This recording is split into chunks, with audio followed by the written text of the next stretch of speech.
on the 14th of October 1066, one of the most important dates in English history.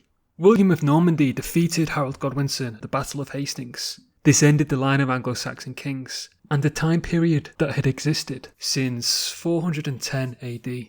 So in 1066, England was taken over by the Normans and their leader William, who was crowned the new King of England.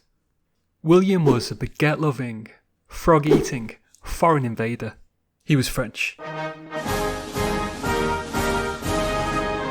The Normans kept many of the Anglo-Saxon laws, but there would be some significant changes. The forest laws are one of the best examples of change. This new law was hated by the English people.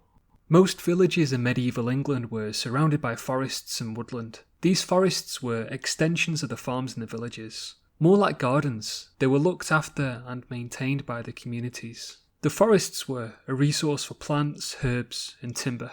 Timber being incredibly important, used for firewood to keep homes warm and to cook food. Most buildings were constructed out of wood, and it was a component of nearly every tool. Some parts of the forests were clearings, spaces that had been cleared to encourage wild animals to live there. Wild animals such as deers and boars were hunted for food.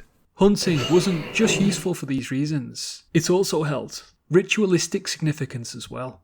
The hunts were an opportunity for boys to learn how to handle a horse, wield a bow, and plan strategy. As a result, hunting became a rite of passage for young men in the nobility, and they were able to transfer skills from the hunting grounds to the battlefield. After the Norman Conquest, King William declared that the countryside belonged to him and that large parts of it would become royal forests. 30% of all land in England became royal forests.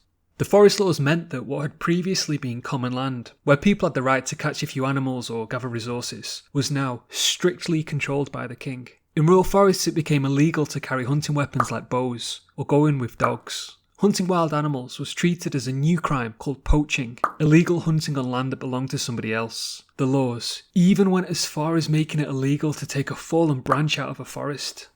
King William recruited violent men to work as foresters. Their job was to enforce the law. Anyone caught by the foresters faced harsh punishments. Poachers would have the fingers used to fire a bow cut off. It was reported in the Anglo-Saxon Chronicle that the foresters were instructed to use a hot iron to burn out the eyes of poachers and blind them. Poachers could also receive capital punishments. They were hung on trees on the boundary of the forests to send a clear message that the Normans were now the new rulers of England and the land belonged to them. The forest laws didn't just apply to forests, but all land that William had an interest in. In Hampshire, William created Nova Foresta, New Forest, which became our royal playground for hunting. Around 40 villages were evicted from the area and burned down to clear space for New Forest.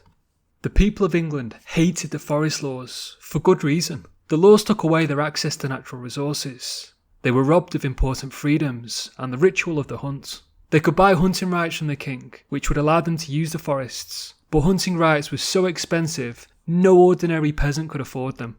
People saw the forest laws as so unfair, they didn't care if others broke the law. This created social crimes, actions that are against the law but most people don't care about.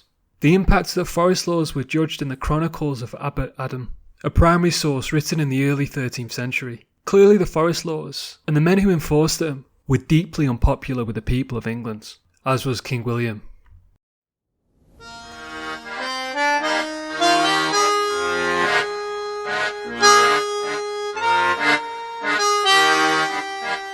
Sacré bleu! Grand titan! Oh ouais?